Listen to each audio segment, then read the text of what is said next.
L'isolement, le confinement, le bidoude représentent le paradis pour les uns et plutôt l'enfer pour les autres. En tout cas, plutôt l'enfer pour nos invités. On en parle aujourd'hui dans Pas d'amalgame.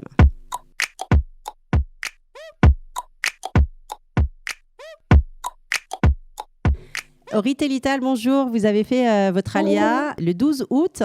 Et vous avez bien sûr été en bidoude, comme tous les gens qui arrivent de France, de certains pays dits rouges. Et puis vous, Aurit, enfin je vais peut-être te dire tu as 13 ans, tu as enchaîné avec un autre bidoude après 3 jours dans ta nouvelle école. On a aussi en ligne Mélanie qui a été, elle, en bidoude en quarantaine avec sa fille Eden de 5 ans en juillet, et puis qui a enchaîné avec les vacances scolaires et le Séguer national, avec un boulot à gérer en plus. Et on a Noémie qui a 3 enfants en bas âge et qui a dû très difficilement gérer son boulot d'architecte avec ses enfants à la maison et qui se retrouve en congé sans solde. Et puis, nous sommes avec Suzy Karsanti qui est psychothérapeute d'approche existentielle à Tel Aviv. Alors, Lita Léorite, peut-être racontez-moi comment c'est d'abord de préparer une alia, d'arriver dans un nouveau pays qui est déjà quelque chose d'assez énorme psychologiquement, et puis d'être coincé à la maison dans un nouvel appartement. C'est comment ? Alors, franchement, c'est quand même assez compliqué parce que vu que dès qu'on arrive, on est directement confiné, eh ben, on ne sait pas trop comment ça va se passer, du coup, on a quand même un peu peur. On appréhende la rentrée. On appréhende beaucoup la rentrée. Vous appréhendiez la rentrée, vous étiez à la maison, ça veut dire que vous n'avez pas pu visiter la nouvelle école, vous n'avez pas pu vous familiariser avec le pays. Qu'est-ce qui est difficile en fait ? Déjà, un tout, on n'a pas... déjà, on ne connaît pas l'école, on connaît pas... Aussi le fait qu'on soit plusieurs en bidoude, c'est quand même assez compliqué parce que... Vous avez envie de vous taper dessus toute la journée. Suzy, c'est difficile pour des enfants, le bidoude, ou c'est plus difficile pour les adultes ? Les enfants ont besoin de vie sociale encore plus importante que les adultes. Ils ont besoin, c'est leur manière de se repérer, de créer leurs relations. Et donc, ça fait une sorte d'espace qui est ni en France, ni en Israël, quelque chose hors du temps. Effectivement, c'est plus compliqué. Qui est doublement difficile à gérer. Mélanie Eden, elle a plutôt bien vécu son bidoude, vous nous disiez. Elle était occupée, elle faisait des dessins. C'était pas l'horreur pour elle. Elle s'est pas plainte d'être enfermée. Ça lui a pas manqué d'être à l'extérieur. C'est qu'à partir du moment où on est vraiment sorti à la fin du bidoude que là, elle a plus voulu rentrer. Elle a regoûté à l'extérieur et donc du coup, elle voulait plus rentrer, mais elle n'a pas émis aucun problème. On n'est pas. Elle n'a pas dit qu'elle voudrait sortir, qu'elle voudrait aller au parc, qu'elle voudrait aller chez des amis. Elle n'a pas émis ce souhait à ce moment-là. Non. Et vous nous disiez par contre, le Séguer maintenant, c'est plus difficile à vivre pour elle. Ouais. Déjà, elle a grandi, même à 5 ans, les 2-3 mois qui sont passés, le fait qu'elle soit retournée à l'école, et c'était même 2-3 semaines. Et puis après, on est reparti dans le Séguer. Mais c'est là où ça se sent. Elle a le goût de retrouver ses amis et des sorties, et tout d'un coup on la prive, et c'est maintenant que c'est plus difficile de l'occuper. Elle s'ennuie en fait. On arrive à la saturation en fait, et à ce stade-là on n'arrive plus. Elle a envie des copains, de l'école et de tout. Noémie, chez vous c'est pareil, ou parce qu'ils sont plus petits les enfants c'est plus simple ? Pour eux, j'entends, pas pour vous, mais pour eux. Le premier confinement il s'est bien passé, on va dire, parce que voilà, c'était j'avais donc les deux, j'avais accouché en janvier, donc elle était contente d'être avec ses sœurs, elle jouait, etc. On avait des activités. Par contre, le deuxième, il a été très, très difficile. Elle n'arrêtait pas de parler du corona. C'est-à-dire tout, elle remettait tout sur le corona. C'est-à-dire dès que je disais, viens, on fait du dessin, bah non, on ne peut pas parce qu'il y a le corona. Alors, je lui dis, mais on est à la maison, on peut très bien dessiner, etc. Elle avait peur de tous les microbes. Ouais. Pour elle. Voilà, c'est-à-dire pour elle, le corona, c'était vraiment devenu un truc, elle en parlait vraiment très souvent. Et donc là, pour cette fois-ci, en fait, je lui ai pas dit qu'il y avait le corona, je lui ai dit que c'est les vacances. C'est les grandes vacances. En fait, quand on n'a pas eu de grandes vacances, alors là, c'est les vacances. Et en fait, je lui ai pas parlé du tout de corona, et je lui ai dit qu'on est à la maison, et puis on s'amuse, voilà, on met la musique à fond tous les jours, on danse, on essaye de faire... mais il n'y a pas le mot corona qui rentre à la maison, quoi. Je n'en parle pas du tout. Lita Léorite, ça fait partie de votre angoisse, la maladie, ou pas du tout ? C'est pas un sujet, ça ? Oui, ça nous angoisse. Quand même, ouais. Quand on a vu qu'il y avait des gens dans notre entourage qui avaient été attrapés, On a eu quand même un peu peur. Mais Ouais, personne n'a eu de maladie grave. Vous avez connu des gens qui ont... Ouais. Mais ça vous fait peur? Il y a quelque chose comme ça que vous comprenez pas ou on vous a bien expliqué, vous avez bien compris? Vous avez fait super attention avec les masques et les gants ou pas trop? Comment vous avez géré Oui, ça? on fait super attention parce que justement, on voit le monde entier s'arrête presque pendant le confinement et tout. C'est un peu angoissant quand même. Et vos petites sœurs, elles l'ont moins bien compris que vous croyez? Ouais. C'était plus dur pour elles de pas sortir ou... Oui, c'était quand même plus dur parce que elles ont quand même besoin de se défouler et du coup, elles criaient à la maison et tout, elles ne pouvaient plus.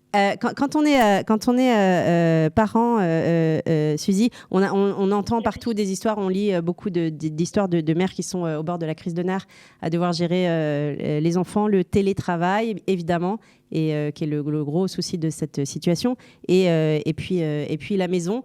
Qu'est-ce qui se passe pour ces gens-là? Comment on gère, comment on en sort psychologiquement parlant? Je crois que ce qui est important, c'est de pouvoir se dire qu'on n'est pas tout puissant et qu'on ne peut pas tout faire et qu'il faut pouvoir mettre un petit peu d'espace et de se permettre de faire les choses pas comme on aurait voulu, pas complètement, mais d'arrondir les angles. C'est d'autant plus difficile pour les parents qui sont plus exigeants d'eux-mêmes. Et là, ça devient une mission pratiquement impossible. Donc, il faut savoir pouvoir un petit peu se pardonner de ne pas pouvoir tout faire. Est-ce que, je vous pose une question un peu délicate, mais est-ce que le jeu en vaut la chandelle? Est-ce que tous ces dégâts, Noémie va nous parler de drame qui aurait pu arriver chez elle en vérité. Est-ce que le jeu en vaut la chandelle? Est-ce que tout ce qui se passe dans les maisons, on ne le voit pas et par contre on voit les malades à l'hôpital, alors peut-être c'est ça qui prend plus de pas et est-ce que c'est raison? Alors, est-ce que c'est raison? Je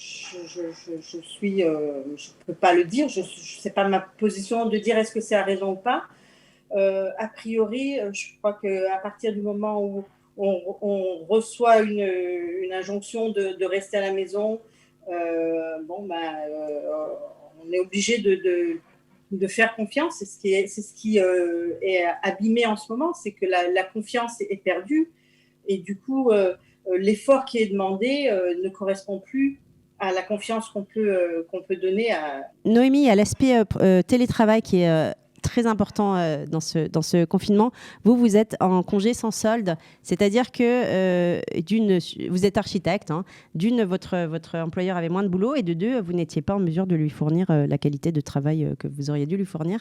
Qu'est-ce qui s'est passé? Et puis le patron qui, évidemment, m'a donné tout le travail à faire. Donc, il attend que je fasse le travail, mais en fait, avec les trois, c'est tout simplement impossible. Architecte, ça veut dire être concentré des heures sur un ordinateur Même pas qu'une heure, ça veut dire je me levais le matin, je ne pouvais pas m'approcher de l'ordinateur entre les couches à changer, toutes les catastrophes, ça veut dire normalement, ils sont au GAN, j'ai pas besoin de préparer mes repas du midi, elles sont toutes petites encore, donc juste on préparait la box du matin. Voilà, on les met au GAN, après, j'ai plus besoin de m'occuper ni de biberon, ni de rien. Là, entre eux, il faut, puis elles sont petites, donc il faut toujours mettre un œil sur elles. J'ai quand même essayé de travailler et rendre ce qu'il avait besoin parce que c'était vraiment des projets qui étaient très importants. J'ai même travaillé la nuit parce que la journée, je n'ai pas pu travailler. Donc, j'ai travaillé jusqu'à 5h30 du matin pour que le matin, il se réveille et qu'il trouve dans son mail les projets qu'il fallait.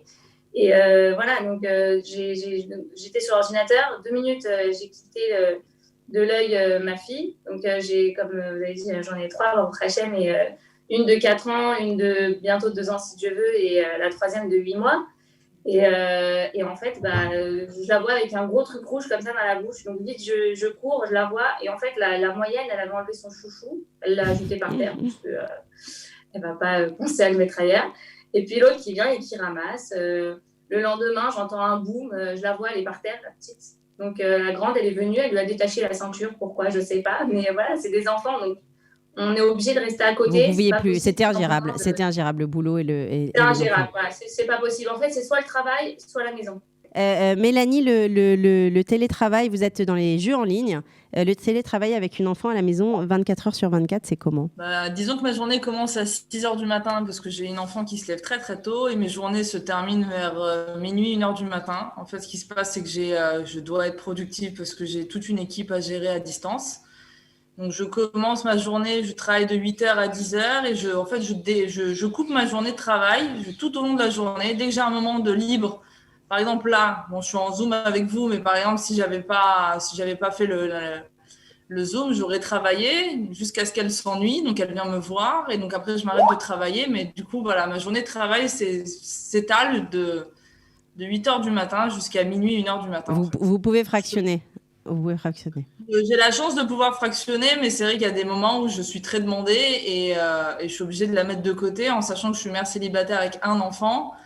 Elle a besoin de quelqu'un qui s'amuse et qui joue avec elle, donc je suis obligée, je peux pas la laisser dans un coin et elle s'amuse toute seule et j'évite de la mettre trop devant le multimédia. Alors bon, il y a des jours où j'ai pas le choix, mais C'est combien d'heures de télé par jour d'être mère en bidoude avec sa fille? Je vais pas le mentir, c'est au moins, si je cumule toutes les petites séquences à chaque fois, ça peut aller sur 4 heures par jour de multimédia facilement. Ori Télital, c'était combien d'heures de télé par jour, le bidoude? C'était surtout nous de téléphone. Je saurais pas dire, mais Beaucoup? c'était pas mal de temps. Beaucoup sur l'écran. C'est notre seule occupation. Ah ouais, en fait, il y a rien d'autre. Il y a un peu de jeu. Vous jouez encore à vos âges ou non, même plus? Bah, on dessine, on essaie de trouver d'autres occupations à côté, mais bon, en grande partie quand même. Et c'est quoi les Avec écrans? les C'est des autres jeux? écrans. C'est des jeux? Vous discutez avec vos copines par WhatsApp? Qu'est-ce que c'est quand on a 13 et Voilà, 15 ans? c'est ça, Au téléphone, on regarde des vidéos. Vous regardez des films? Ok. Alors, toi, Ori, tu es rentrée 3 jours à l'école, dans ta nouvelle école, et puis de nouveau, Bidou, tu as dû arrêter. Et quand on t'a dit faut de nouveau que tu passes 15 jours enfermée, quelle a été ta réaction? Bah, franchement, j'étais pas prête en fait. Enfin, je pensais pas. C'est vraiment, j'étais vraiment un peu déçue parce que je venais de sortir et là d'un coup, je dois me reconfiner. Enfin, vous êtes vraiment détendu là, ou c'est parce que c'est après coup que ça va Oui. mieux, vous pouvez ressortir jouer au parc, ou vraiment c'était pas l'horreur, où vous avez fait des crises de larmes et de ras-le-bol, ou pas? Franchement, on était entre les deux en fait. Il y avait des moments où on pétait en câble parce Ah, qu'on quand n'en même. pouvait plus d'être enfermé. D'accord, Puis il y avait des moments, rassurez-moi. et puis il y avait des moments où on essayait de plus détendu. Voilà. Eden et Mélanie aussi. Mélanie, il y a eu des crises de nerfs et de ras-le-bol ou pas? De vous, De ma ou part, d'elle? ça va. Des deux. Ah, ok, parce qu'il y a encore 2 jours, je pense que c'était soit soit moi qui l'a tué ou soit elle qui me tuait. Ah d'accord, en fait. non d'accord, vous me rassurez tous. Ok. Là, le dernier séguerre, là, il y a eu des grosses crises, déjà des addictions au téléphone. Ok. Donc, du coup, il fallait que Combien je joue mon rôle ok. de mère pour, Ah donc les pour 4 les- heures de télé, c'était sans le téléphone. Ah non, c'est sans le téléphone. Ok. C'est 1h30 le matin, elle regarde un film et des séries. Et puis après, En elle plus, il y a s'arrête. le, en plus, il y a le téléphone. Ok.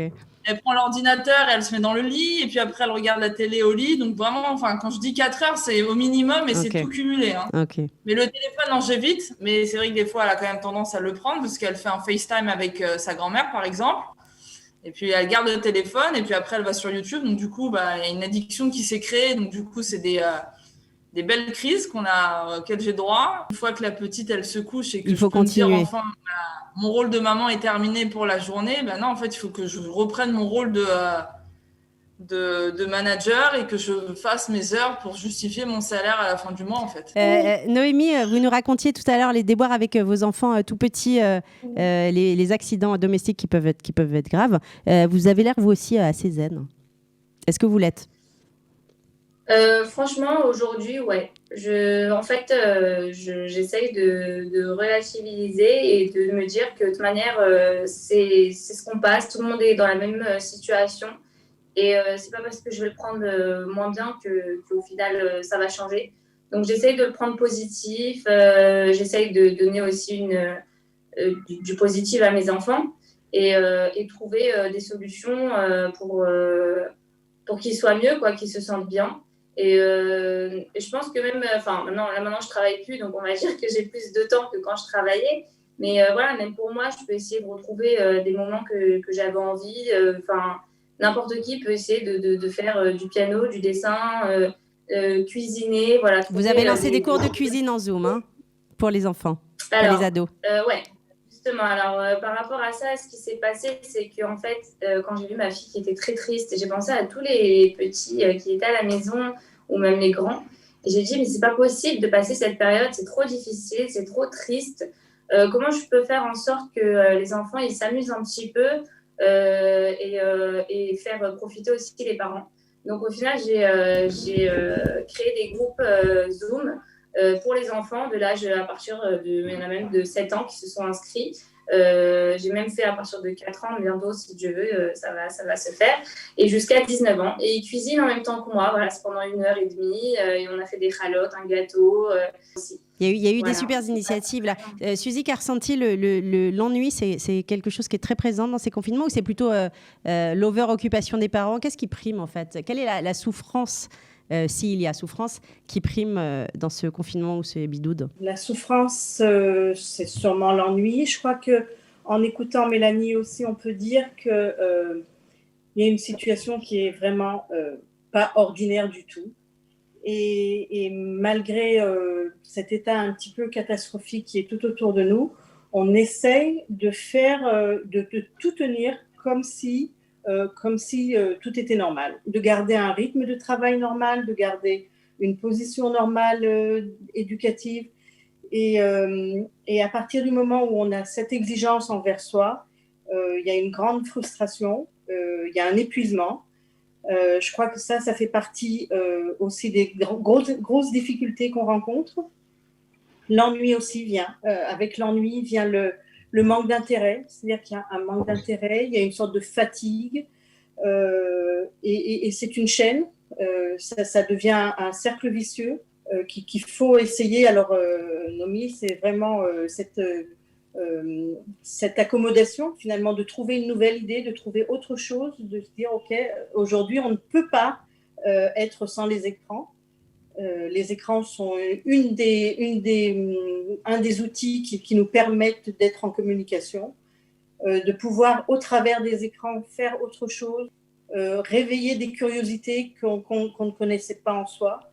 Je crois que c'est très, très important. Alors justement, dernière question, on arrive au terme de l'émission à chacun. Est-ce que vous avez l'impression que ça va durer très longtemps et vous comptez, vous êtes organisé en fonction, ou est-ce que vous comptez les jours? Aurit et Lital, vous comptez les jours? Moi, j'en peux plus d'être confinée. Ok. Mélanie, Eden, je ne sais pas si Eden est avec vous. Non, elle est dans la chambre. Elle compte les jours, Eden? Elle compte pas les jours. C'est moi, au début, je comptais les jours, mais j'ai abandonné Parce qu'il y en a trop. Il y en a trop. Non, mais oui, bien sûr. En fait, chaque jour est un nouveau. En fait, j'ai l'impression de revivre la même journée tous les jours.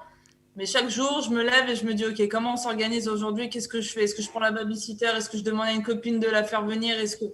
Voilà, voilà. Il faut remplir. C'est une logistique, en fait, mais j'ai arrêté de compter les jours. Je sais qu'ils ont dit que si le confinement s'allège, les premières choses qu'ils remettent, c'est les Ganim. Donc, du coup, j'ai encore espoir que...